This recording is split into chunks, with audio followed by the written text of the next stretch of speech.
श्री दुर्गाए नमः। श्री दुर्गा सप्तशती 5वां अध्याय।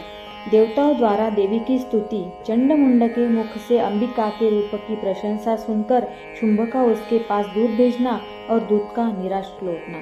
विनियोग। ओम। इस उत्तर चरित्र के रुद्र ऋषि है, महासरस्वती देवता है, अनुष्टप छंद है, भीमा शक्ति है, ब्राह्मरी ब्रिज है, सूर्य तत्व और सामवेद स्वरूप है। महासरस्वती की प्रसन्नता के लिए उत्तर चरित्र के पाठ में इनका विनियोग किया जाता है। ध्यान। जो अपने करकमलों में घंटा, शूल, हल, शंख, मूसल, चक्र, धनुष और बाण धारण करती है, शरद ऋतु के शोभा संपन्न चंद्रमा के समान जिनकी मनोहर कांति है, जो तीनों लोकों की आधारभूता और शुंभ आदि दैत्यों का नाश करने वाली है, तथा गौरी के शरीर से जिनका प्राकट्य हुआ है, उन महासरस्वती देवी का मैं निरंतर भजन करती हूँ। ऋषि कहते हैं, पूर्व काल में शुंभ और निशुंभ नामक असुरों ने अपने बल के घमंड से आकर सचीपति इंद्र के हाथ से तीनों लोकों का राज्य और यज्ञ भाग छीन लिए। वे ही दोनों सूर्य, चंद्रमा, कुबेर, यम और वरुण के अधिकार का भी उपयोग करने लगे। वायु और अग्नि का कार्य भी वे ही करने लगे। उन दोनों ने सब देवताओं को अपमानित, राज्यभ्रष्ट, पराजित तथा अधिकारहीन करके स्वर्ग से निकाल दिया। उन दोनों महान असुरों से तिरस्कृत देवताओं ने अपराजिता देवी का स्मरण किया और सोचा, जगदम्बा ने हम लोगों को वर दिया था कि आपत्ति काल में स्मरण करने पर मैं तुम्हारी सब आपत्तियों का तत्काल नाश कर दूंगी। यह विचार कर देवता गिरिराज हिमालय पर गए और भगवती विष्णु माया की स्तुति करने लगे। देवता बोले, देवी को नमस्कार है, महादेवी शिवा को सर्वदा नमस्कार है, प्रकृति एवं भद्रा को प्रणाम है। हम लोग नियम पूर्वक जगदम्बा को नमस्कार करते हैं, रुद्रा को नमस्कार है, नित्या गौरी एवं धारित्रों को बारंबार नमस्कार है, ज्योत्स्नामयी, चंद्र रूपिणी एवं सुख स्वरूपा देवी को सतत प्रणाम है। शरणागतों का कल्याण करने वाली वृद्धि एवं सिद्धि रूपा देवी को हम बारंबार नमस्कार करते हैं। नैऋत्य राक्षसों की लक्ष्मी, राजाओं की लक्ष्मी तथा शर्वाणी शिवपत्नी स्वरूपा आप जगदम्बा को बार बार नमस्कार है। दुर्गा, दुर्गपारा, दुर्गम संकट में पार उतारने वाली, सारा, सबकी सारभूता, सर्वकारिणी, ख्याति, कृष्णा और धूम्रा देवी को सर्वदा नमस्कार है। अत्यंत सौम्य तथा अत्यंत रौद्र रूपा देवी को हम नमस्कार करते हैं, उन्हें हमारा बारंबार प्रणाम है। जगत की आधारभूता कृति देवी को बारंबार नमस्कार है। जो देवी सब प्राणियों में विष्णु माया के नाम से कही जाती है, उनको नमस्कार, उनको बारंबार नमस्कार है। जो देवी सब प्राणियों में चेतना कहलाती है, उनको नमस्कार, उनको बारंबार नमस्कार है।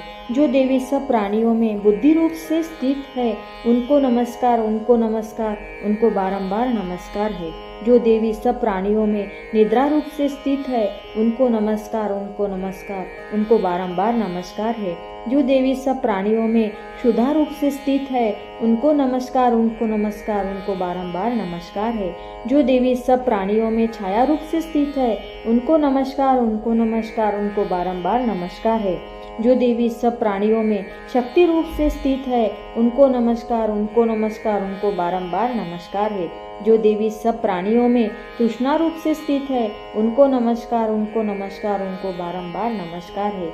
जो देवी सब प्राणियों में क्षंति, क्षमा रूप से स्थित है, उनको नमस्कार, उनको बारंबार नमस्कार है। जो देवी सब प्राणियों में जाति रूप से स्थित है, उनको नमस्कार, उनको बारंबार नमस्कार है। जो देवी सब प्राणियों में लज्जा रूप में स्थित है, उनको नमस्कार, उनको बारंबार नमस्कार है। जो देवी सब प्राणियों में शांति रूप से स्थित है, उनको नमस्कार, उनको बारंबार नमस्कार है। जो देवी सब प्राणियों में श्रद्धा रूप से स्थित है, उनको नमस्कार, उनको बारंबार नमस्कार है। जो देवी सब प्राणियों में कांति रूप से स्थित है, उनको नमस्कार, उनको बारंबार नमस्कार है। जो देवी सब प्राणियों में लक्ष्मी रूप से स्थित है, उनको नमस्कार, उनको बारंबार नमस्कार है। जो देवी सब प्राणियों में वृत्ति रूप से स्थित है, उनको नमस्कार, उनको बारंबार नमस्कार है। जो देवी सब प्राणियों में स्मृति रूप से स्थित है, उनको नमस्कार, उनको बारंबार नमस्कार है। जो देवी सब प्राणियों में दया रूप से स्थित है, उनको नमस्कार, उनको नमस्कार, उनको बारंबार नमस्कार है। जो देवी सब प्राणियों में तुष्टि रूप से स्थित है, उनको नमस्कार, उनको नमस्कार, उनको बारंबार नमस्कार है। जो देवी सब प्राणियों में माता रूप से स्थित है, उनको नमस्कार, उनको नमस्कार, उनको बारंबार नमस्कार है। जो देवी सब प्राणियों में भ्रांति रूप से स्थित है, उनको नमस्कार, उनको नमस्कार, उनको बारंबार नमस्कार है। जो जुओं के इंद्रिय वर्ग की अधिष्ठात्री देवी एवं सब प्राणियों में सदा व्याप्त रहने वाली है, उन व्याप्ति देवी को बारंबार नमस्कार है। जो देवी चैतन्य रूप से ही संपूर्ण जगत को व्याप्त करके स्थित है, उनको नमस्कार, उनको नमस्कार, उनको बारंबार नमस्कार है।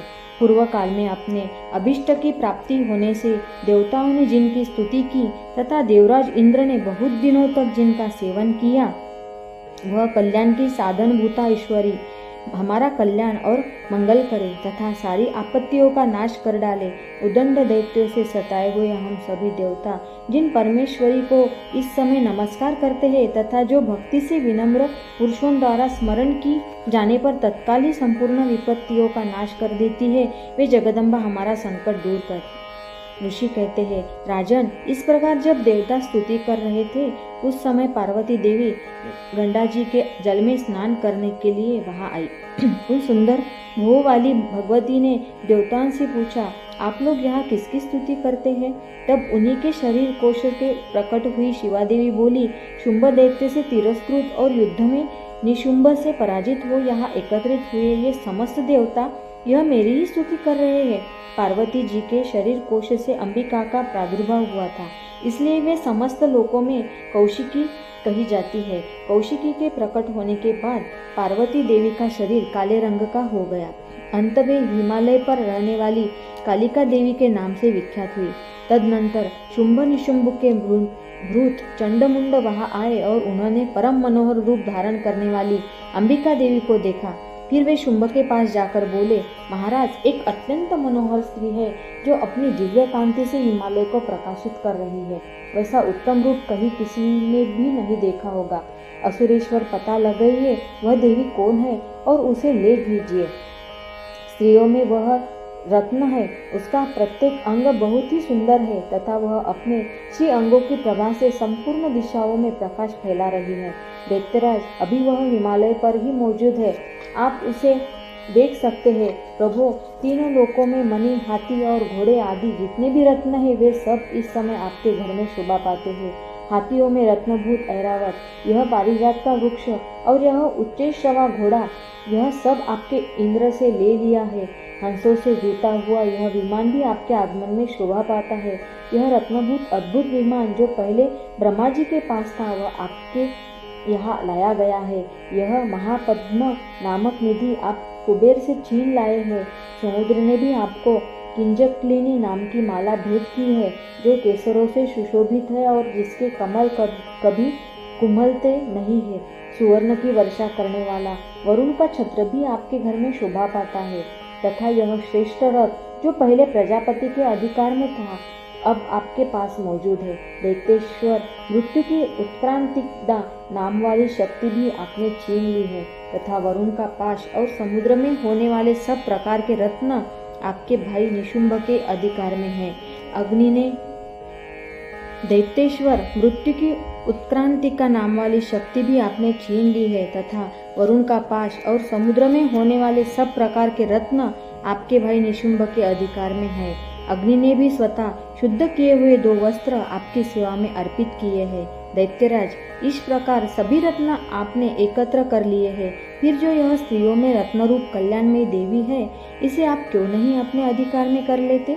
ऋषि कहते हैं, चंडमुंड का यह वचन सुनकर शुंभ ने महादैत्य सुग्रीव को दूत बनाकर देवी के पास भेजा और कहा, तुम मेरी आज्ञा से उसके सामने ये बातें कहना और ऐसा उपाय करना जिससे प्रसन्न होकर वह शीघ्र ही यहाँ आ जाए। वह दूत पर्वत के अत्यंत रमणीय प्रदेश में जहाँ देवी मौजूद थी गया और मधुर वाणी में कोमल वचन बोला। दूत बोला, देवी, दैत्यराज शुंभ इस समय तीनों लोकों के परमेश्वर है। मैं उन्हीं का भेजा हुआ दूत हूँ और यहाँ तुम्हारे ही पास आया हूँ। उनकी आज्ञा सदा सब देवता एक स्वर में मानते हैं। कोई उनका उल्लंघन नहीं कर सकता। वे संपूर्ण देवताओं को परास्त कर चुके हैं। उन्होंने तुम्हारे लिए जो संदेश दिया है उसे सुनो। संपूर्ण त्रिलोकी मेरे अधिकार में है। देवता भी मेरी आज्ञा के अधीन चलते हैं। संपूर्ण यज्ञों के भागों के मैं ही पृथक पृथक भोगता हूँ। तीनों लोकों में जितने श्रेष्ठ रत्न हैं वे सब मेरे अधिकार में हैं। देवराज इंद्र का वाहन ऐरावत जो हाथियों में रत्न के समान है मैंने छीन लिया है। क्षीर सागर का मंथन करने से जो अश्वरत्न उच्चैश्रवा प्रकट हुआ था उसे देवताओं ने मेरे पैरों पर पढ़कर समर्पित किया है। सुंदरी, उसके सिवा और भी जितने रत्नभूत पदार्थ देवताओं, गंधर्वों और नागों के पास थे वे सब मेरे ही पास आ गए हैं। देवी, हम लोग तुम्हें संसार की स्त्रियों में रत्न मानते हैं, अंततः तुम हमारे पास आ जाओ, क्योंकि रत्नों का उपभोग करने वाले हम एक ही है। चंचल कटाक्षों वाली सुंदरी, तुम मेरी या मेरे भाई महापराक्रमी निशुंभ की सेवा में आ जाओ, क्योंकि तुम रत्न स्वरूपा हो। मेरा वरण करने से तुम्हें तुलना रहित महान ऐश्वर्य की प्राप्ति होगी। अपनी बुद्धि से यह विचार कर तुम मेरी पत्नी बन जाओ। ऋषि कहते हैं, दूत के ये कहने पर कल्याणमयी भगवती दुर्गा देवी जो इस जगत को धारण करती है मन ही मन गंभीर भाव से मुस्कुराई और इस प्रकार बोली। देवी ने कहा, दूत, तुमने सत्य कहा, इसमें तनिक भी मिथ्या नहीं है। शुंभ तीनों लोकों का स्वामी है और निशुंभ भी उसी के समान पराक्रमी है, किंतु इस विषय में मैंने जो प्रतिज्ञा कर ली है उसे मिथ्या कैसे करूं? मैंने अपनी अल्प बुद्धि के कारण पहले से जो प्रतिज्ञा कर रखी है उसे सुनो। जो मुझे संग्राम में जीत लेगा, जो मेरे अभिमान को चूर कर देगा तथा संसार में जो मेरे समान बलवान होगा वही मेरा स्वामी होगा। इसलिए शुंभ अथवा महादैत्य निशुंभ स्वयं ही यहाँ पधारे और मुझे जीतकर शीघ्र ही मेरा पाणी ग्रहण कर ले। इससे विलंब की क्या आवश्यकता है? दूत बोला, देवी, तुम घमंड में भरी हो, मेरे सामने ऐसी बातें न करो। तीनों लोकों में कौन ऐसा पुरुष है जो शुंभ निशुंभ के सामने खड़ा हो सके? देवी, अन्य दैत्यों के सामने भी सारे देवता युद्ध में नहीं ठहर सकते, फिर तुम अकेली स्त्री होकर कैसे ठहर सकती हो? जिन शुंभ आदि दैत्यों को सामने इंद्र और आदि सब देवता भी युद्ध में खड़े नहीं हुए, उनके सामने तुम स्त्री होकर कैसे जाओगी? इसलिए तुम मेरे ही कहने से शुंभ निशुंभ के पास चली चलो। ऐसा करने से तुम्हारे गौरव की रक्षा होगी, अन्यथा जब वे केश पकड़कर घसीटेंगे तब तुम्हें अपनी प्रतिष्ठा खोकर जाना पड़ेगा। देवी ने कहा, तुम्हारा कहना ठीक है, शुंभ बलवान है और निशुंभ भी बड़े पराक्रमी है, किंतु क्या करूं? मैंने पहले बिना सोचे समझे प्रतिज्ञा कर ली है। अंततः अब तुम जाओ। मैंने तुमसे जो कुछ कहा है वह सब दैत्यराज से आदर पूर्वक कहना, फिर वे जो उचित जान पड़े करे। इस प्रकार श्री मार्कंडेय पुराण में सावर्णिक मनवंतर की कथा के अंतर्गत देवी महात्म्य में देवी दूत संवाद नामक 5वां अध्याय पूरा हुआ।